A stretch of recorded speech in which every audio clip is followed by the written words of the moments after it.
Story time, folks. Wondering all you kitties and kittens and all you all out there. Today we're going to talk about an exciting topic. When I went to the School of Deaf and Blind, the School of Deaf and Blind in Hampton Roads, Virginia, there was a guy named Mr. Smith that I met there. Now, he treated me like a father when I went to that school. I went there when I was age 16. And I got to meet his son named Dan Smith. He was a nice boy, and we kind of hung out together. Sometimes we played basketball together, and then sometimes I got to go to some of their family functions, like when they went to church. Instead of me being there on campus, Mr. Smith would let me go home with him and spend the weekend there, which was really nice. And I got to spend time with his family, and I got to see Dan, and we became friends. I felt like he was like my brother, you know? And I know now he's a grown man now, and I know that he's gone to jail for making some bad choices. But I think he's back out of jail now. And I've always prayed for him, and I keep continually praying for him, as well as for the Smith family. I know they have a nice family. I can't remember. Yeah, he had a younger brother, too. I hope he's doing fine, too. But me and him just mainly hung out together. And then sometimes I would go over there and I would sleep on the floor on some blankets and stuff. And then, of course, Dan would sleep in the bed because I was 16 and he was 14 at the time. And to me, I just said, Mr. Smith, Czar, if I sleep on the floor, he says, because I'm 16 and he's 14, I don't think we should be sleeping in the same bed together. Because that's a little old to be doing that, And he said, yeah, he agreed. So they just made a cot up for me on the floor, and I slept on that. And it was nice. And it was in the same room. And, I enjoyed it. And I got to go to some of his games and see him play, and that was really nice. I remember that, watching him play. When he was playing softball. I remember that when he was in middle school. And I remember going to his church. I remember going to some of his family functions, which was nice. I remember the people. I remember they were really nice. There's a lot we can learn from, when I say black people, I'm not saying that to be racist. I'm saying this, we can learn from them a great deal about family. Because, when they do stuff, they do it together as a one unit. They're organized. They come together. They do it because they love one another. And if they have a problem, they work it out amongst themselves. That's what they do. And they're Christian. They go to church together. They have cookouts together. And I remember going there with Mr. Smith and his family. It was really nice. I call him Mr. Smith, but he was like a dad to me. I remember one time in the office, because he was like the head resident over the dorms, over all the boys' dormitory. And I know one time I was messing up and misbehaving, and he kind of put me up, grabbed me by the neck and put me up against the wall. He said, "You better behave." And yeah, that scared me. But he did that to get me in line, and it worked. And because he's right, I was messing up, and so that did work. That's the only time that he ever put his hand on me like that. But you know what? I needed it. Because if I didn't get that, I don't think, being with that family, I don't think I would be the same today. Seeing how they look out for each other, seeing how they work through problems together, seeing how they serve one another in a family capacity as one unit, like a stereo system, all the speakers working together, all the family members in concert working together. Is what I've seen, the cohesion, the cohesiveness. We can learn a whole lot from that as white people, in our families. Why aren't we close like that? Why don't we all, as families, all do things together like that anymore? Why are we all so separate in what we do rather than doing things together? We all crave that. I see that on a lot of studies and reports that indicate that white people, white as a white race, would love to have closeness like our fellow African Americans do. in our families. Why aren't we the same? We strive, we say we want that, but why don't we actually do it in a lot of families? There are some families that do it, but most families do not. Instead, it's like everybody going in their own direction with these cell phones. I guess what I'm saying is, in TV and things, don't get so complacent on that technology. Enjoy the company of each other. Because one day you're not going to always have that joy. Because you're going to be growing up. And you're not going to be able to be around each other to enjoy one another in that capacity, because you're not going to have the time to do so. So when you have the time, turn off those phones or those TVs, those iPads and computers, and sit down and have a real meal and try to actually have a real conversation with one another. Talk about things you did in school. Talk about things you did over the summer. Talk about things you did in the past, the good times you spent together. Talk about your fears. Talk about your ambitions, your dreams. Like, what do you want to be when you grow up? What do you want to do? What do you want to become?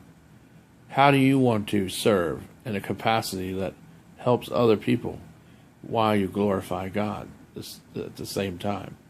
What do you want to achieve in this life? How do you want to make it better for the betterment of all humanity? Do you have something you're working on? Families can be a great source for support and input and ideas. Your family, most families will not turn on each other if they really truly love one another.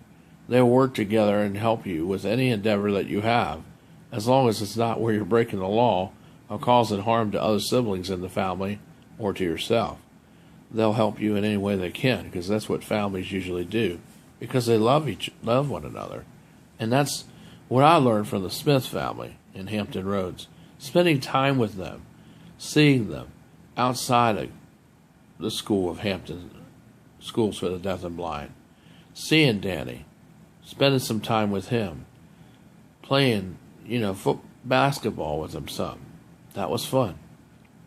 Going places with him, seeing him in the school games, going to his family cookouts.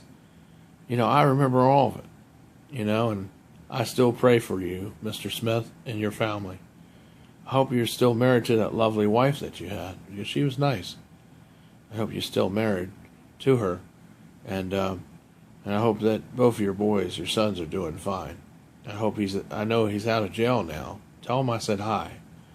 If you listen to this video, and just remember, have you ever had a family try to take you in and try to show you their way of life? Their culture, try to show you their hand of love, even though you're a different race from they are, but yet they still accepted you, like Mr. Smith did with me when I went to school for the deaf and blind in Hampton Roads, Virginia. Have you ever had an experience like that? If you have, you want to talk about it, leave some comments down below. Sometimes we don't always have to be the same race to understand each other, because that love is still there, no matter what color or race we are. Because really, race doesn't have nothing to do with the common bond of love and acceptance. What it has to do is what is in here, in your heart. And the blood is still the same in all color skin. It's still red when it comes out. We still are Americans, no matter what we are, is what I'm saying. We all got to think about that and unite together in order to stop this lawlessness that's going on in our country right now. We have to stand firm together and set aside our differences, in our religion or our thinking or what our moral beliefs are, and really focus on the common beliefs that we have as Americans. As one nation together, we can overturn this. We really can, because it's the people, us, that gave the government its power, and it's us that can take that power back from the government. If we get brave, we don't have to do it with war. It may stem to that, but we don't have to. There are other ways we can take or strip away the power from the government. Look at the Constitution. It tells you, it outlines it in there, how to go about doing it. That stuff still is real today. They'll say, oh no, that's not real. That's an old document. That stuff don't make sense. That's old language. That don't have nothing to do with what's going on today. Well, if it don't have nothing to do with it, then why are they so in a hurry to want to change everything in there if it don't have nothing to do with it? You know why? because they want to be able to make it so that so that you won't be able to have any power. The government wants to try to take that away. Why do you think they want to do that? Because they're scared, because they know that you can take the power back from them. That's why. Okay? I mean, we got to wake up. We got to turn that light on. Because that's what it is. So let's all unite together where we're black, red, white, purple, green, yellow, pink, olive color, whatever color pretty you are. We need to come together as one nation and one body of people and set aside our differences in race, because that's the goal. They want to try to up the prices and up everything to get everybody all mad at each other and fighting, and cause people to want to commit crime, because that's what they want people to do. But people that are responsible, no matter what happens, we won't commit crime. We won't get into fights over high prices. We won't cause racial wars because of things that are going on. But what we'll do is we'll bond together to stop this stuff so it doesn't escalate anymore. And that's what we need to do. So that's what this story is about. Family, bonding, coming together. I'll ask you again, has a race, another family with a different race, have they taken you in and made you become part of their family because they liked you and wanted to help you and show you their ways of life and culture? Like I had the experience with the Smith family. And I enjoyed that experience. I'll never forget it. There are a lot of precious things I learned. A lot of fundamental things that changed my way of thinking about black people as a whole, which is for the good, because they are good people. They're some of the nicest people you want to meet. What I can't understand is why people want to abort them and kill them in abortion clinics, and why they pay people to do these horrible things to black people. Because they're just as right, they have as much right as we do, and just like anyone else. And we need to think about that, because we shouldn't be killing people, because it's not just and it's not right. And black people have the same rights as we do. And just like Mexicans have the same rights if they're American. Not if they're coming over here without being American, but if they got the papers, not being, getting the papers by fiat or by, sedition, but, actually having them because they've gone through immigration classes and received them.